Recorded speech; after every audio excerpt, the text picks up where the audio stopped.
Bom dia, meus amados irmãos, que a graça e a paz do Senhor, nosso Deus e Pai, se faça presente em nossos corações de maneira que a cada dia sintamos a presença espiritual de Cristo nos guiando, nos orientando e nós assimilando cada vez mais o seu exemplo de obediência e de vencedor, porque em Cristo somos mais que vencedores, diz a palavra de Deus. Meus amados, hoje nós vamos iniciar uma nova lição, né? Começando a semana, começando também aqui uma nova lição, a lição número 11, a lição aqui do livro de 1 Coríntios, tem como título Deus é fiel. Deus é fiel, vamos para o verso síntese desta lição. O texto diz: mas Deus é fiel e não permitirá que sejais tentados além das vossas forças. O que tem a ver Deus ser fiel e não permitir que a gente seja tentado maior do que as nossas forças? Deus não permite que venha uma tentação às nossas vidas maior do que a força que nós temos para suportar aquela tentação. O que tem a ver uma coisa com a outra? São coisas distintas, claro, né? Claro. Então, o fato de Deus não permitir que chegue à nossa vida uma tentação maior do que a nossa força, significa dizer que Ele é misericordioso. Então, o texto deveria dizer assim, mas Deus é misericordioso. Ou dizer assim, mas Deus é um Deus de equidade. Ele trata os desiguais com a devida desigualdade.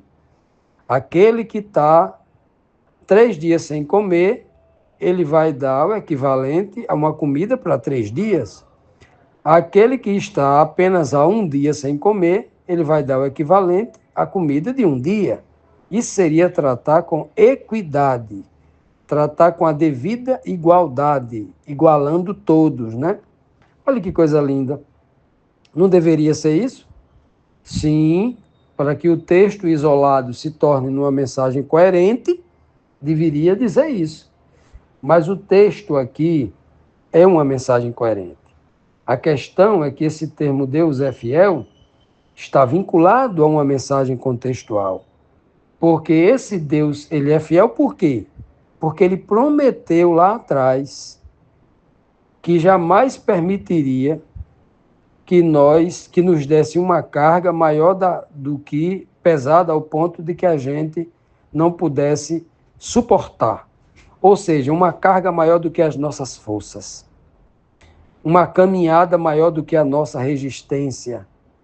Uma prova maior do que a nossa sabedoria, do que o nosso conhecimento, o limitado conhecimento. Então é por isso que Deus é fiel, porque o que Ele prometeu lá atrás, Ele faz até hoje.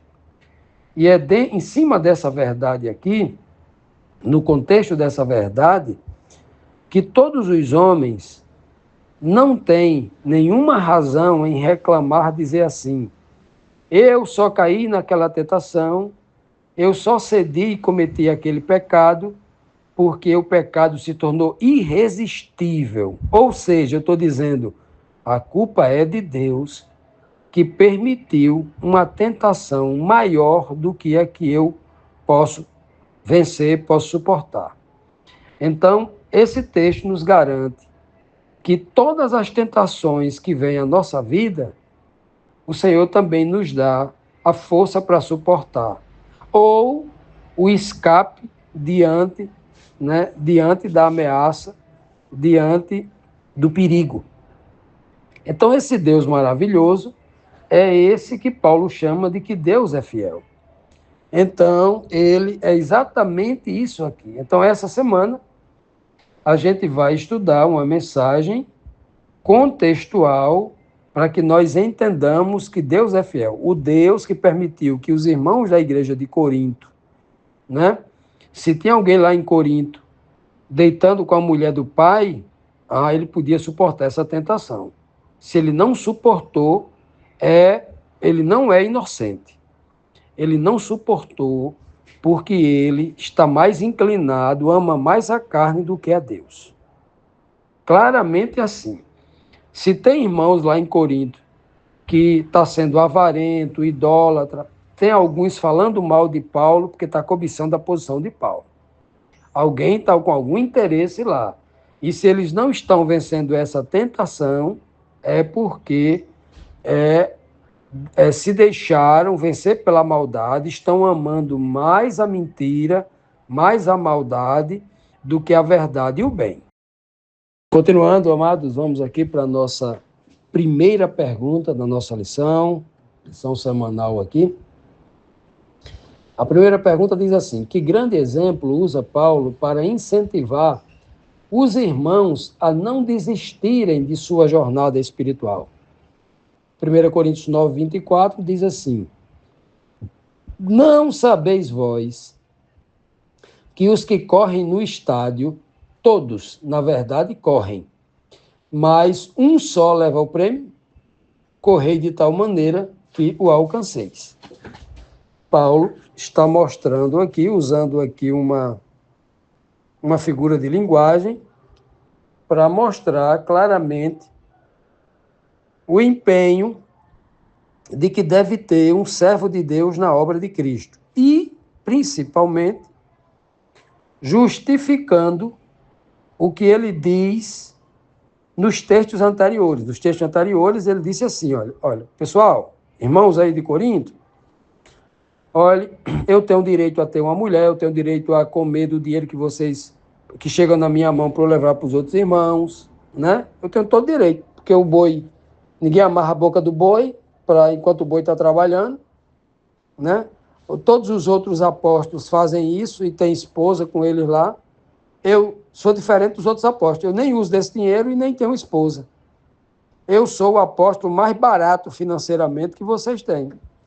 Se tem alguém falando mal de mim aí ou alguma coisa, essa pessoa está sendo injusta.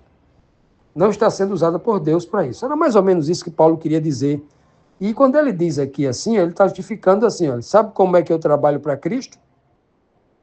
Eu trabalho para ele como aquele atleta que se esforça no estádio. Mas não é qualquer atleta não, né? É aquele atleta que corre para chegar em primeiro lugar. E todo atleta que corre para chegar em primeiro lugar, ele sabe que tem que vencer ele mesmo todos os dias. Se é um atleta de explosão, que corre 100 metros rasos, como o grande campeão, né, Usain Bolt, o recordista mundial dos 100 metros, no seu tempo, treinava. Ele fez 100 metros em menos de 10 segundos. Né? Em menos de 10 segundos ele correu 100 metros. Correu em 9,62. Aí ele disse assim, não, agora eu preciso baixar o meu tempo de 9,62 para 9,50. Por quê? Porque essa marca de 9,62, todos os treinadores do mundo vão baixar ela. Vão tentar correr abaixo dela para ser campeão. Todo mundo vai almejar essa marca. Como eu já consegui 9,62, eu vou me esforçar mais ainda para baixar esse tempo. É assim que pensa alguém que corre nos estádios para ganhar o primeiro lugar. Ele deixa bem claro, só um leva o prêmio. A mentalidade de Paulo aqui é dizer que todos nós que corremos, temos que correr para ser o melhor de todos. É o que ele está dizendo. Por isso que ele diz no texto anterior, eu fiz de tudo para com todos, com o fim de, por todos os modos, salvar alguns. Então, ele empregou toda a força, todo o empenho para ser o melhor naquilo que fazia, para ser o melhor dos apóstolos. Paulo está transmitindo uma mensagem espiritual tão bela e profunda aos nossos corações, que ele está dizendo assim, olha, meu irmão, se você é servo de Cristo e, neste momento, o chamado que você pode cooperar com a igreja, com o corpo espiritual de Cristo, é entregando folhetos nas ruas, convidando pessoas para estudar a Bíblia. Então você vai se esforçar de tal maneira, como um atleta que dá 10 tiros de 100 metros rasos por dia, de manhã, logo cedo. mas ele se esforça tanto que ele chega a vomitar de tanto esforço físico. Que era o caso do Usain Bolt, né? O Usain Bolt, em todos os treinos, ele vomitava de tanto esforço físico que ele fazia. Ele ia acima do limite do que a carne dele suportava. Limite normal, né? E aí, meus amados, veja só que mensagem, né? Paulo está dizendo.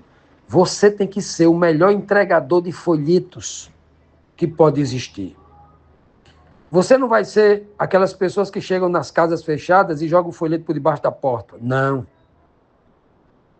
Você vai entregar o folheto para a pessoa, vai explicar o resumo daquele folheto e vai dizer o que aquele folheto pode fazer na vida dela. E a mensagem espiritual contém naquele folheto, porque ou a pessoa lê aquele folheto, ela vai se lembrar das suas palavras e vai ser muito mais edificada quando ela lê aquela mensagem. E vai sair distribuindo assim, e você, que começou como entregador de folheto, vai ser reconhecido como a pessoa que sabia mais entregar folheto na sua vida, na vida das pessoas.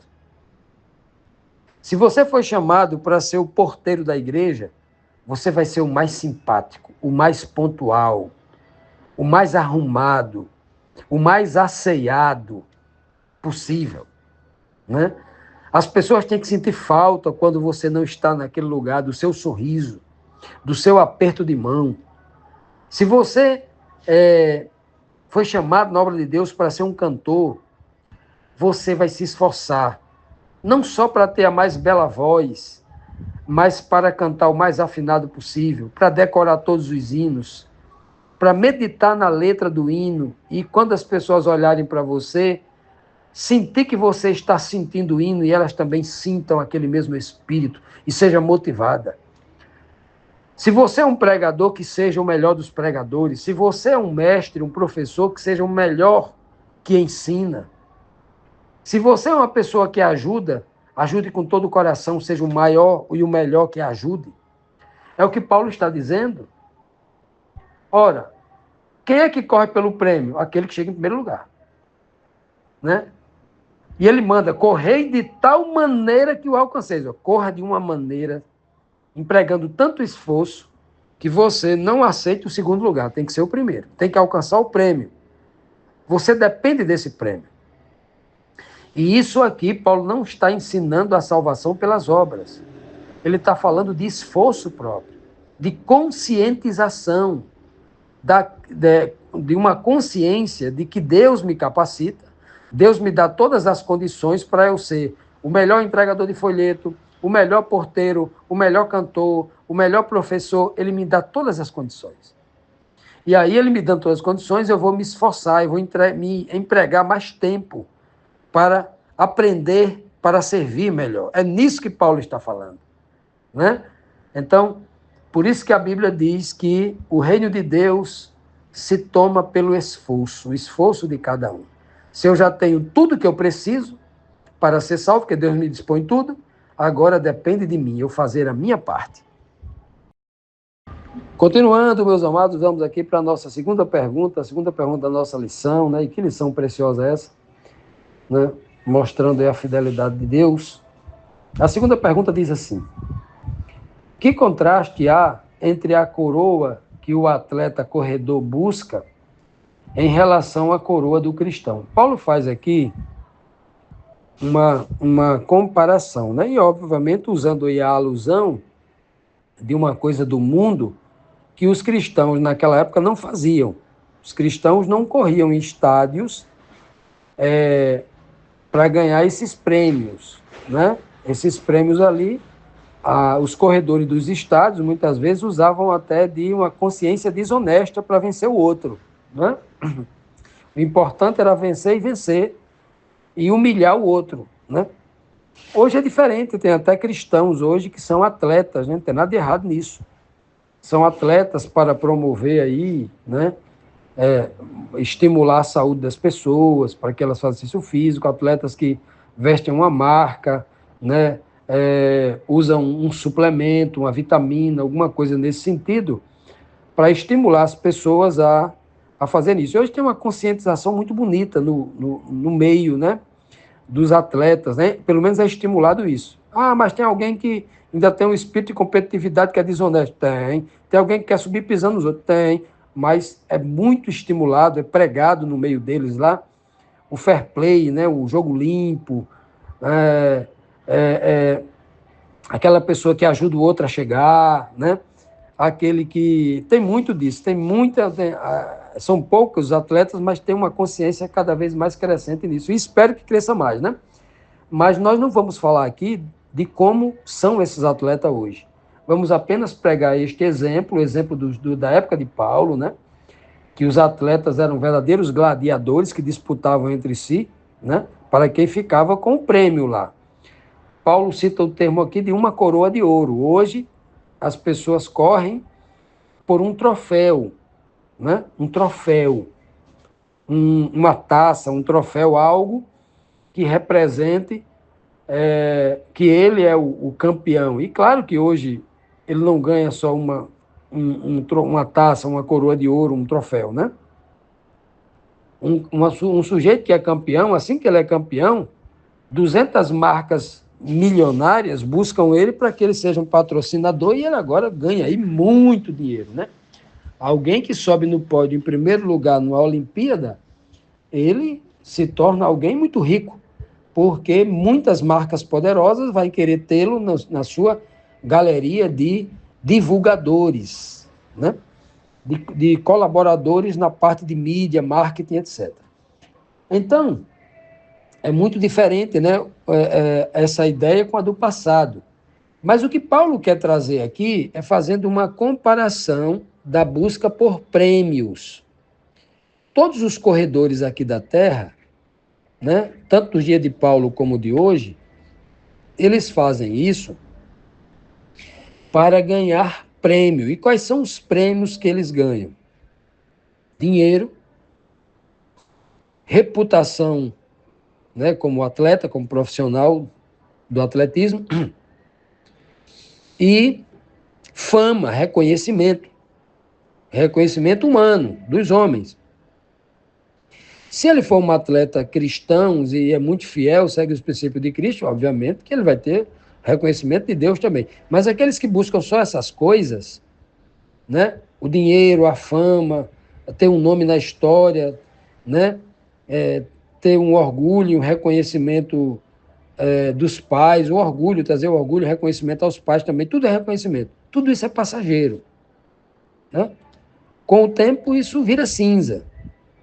A coroa do homem que Paulo está citando aqui, o atleta do tempo de Paulo que ganhava, aquela coroa é corruptível. Aquela coroa enferruja, aquela coroa ele vende para transformar aquilo em dinheiro para alimentar a família. Com o tempo, né, os ladrões roubam, a traça vai consumir, né? Com o tempo. Só que Paulo está dizendo aqui, trazendo para o âmbito espiritual, usando isso como um símbolo, né? Que nós corremos por um outro tipo de prêmio, que aqui ele cita aqui, coroa incorruptível, mas não é uma coroa, ele está falando aqui de algo espiritual. Não é necessário que haja uma coroa, de fato, física, né?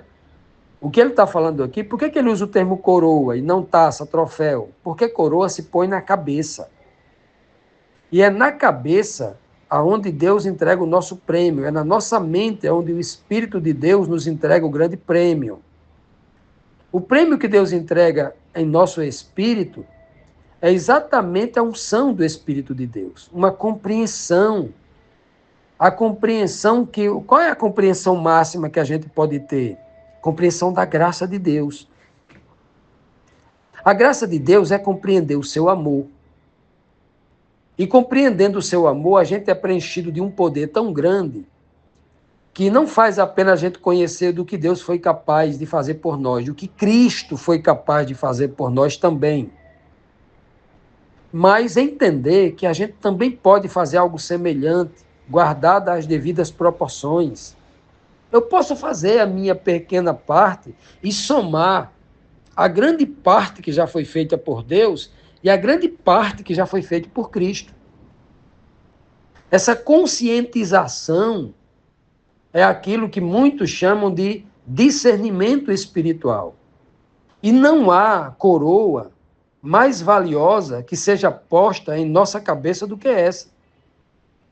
Jesus Cristo, ao sair do Rio Jordão, desceu sobre a sua cabeça como uma coroa, o Espírito de Deus veio sobre a sua mente e o batizou e o selou, lhe trazendo não só muitas revelações, mas lhe dando muito poder e capacitação para ele vencer como ser humano. E isso é o que Deus quer que a gente faça também. Se a gente fizer como Paulo está dizendo aqui, nos esforçarmos como um atleta se esforça para chegar em primeiro lugar e receber o prêmio do primeiro lugar, que é a coroa incorruptível, né? Porque, não se engane, ninguém vai ser batizado e selado com o Espírito Santo vivendo a vida cômoda que ele vive entre o certo e o errado, entre o mundo e a igreja, entre o sagrado e o profano. Não. Ele tem que lutar dia e noite contra a carne. Ele precisa fazer como o apóstolo Paulo disse, se esforçar como um atleta, empregar todo esforço para ser um corredor espiritual, para ser um atleta espiritual, um atleta verdadeiramente de Cristo no espírito, para receber tal coroa, tal poder sobre a sua cabeça, tal unção sobre a sua mente.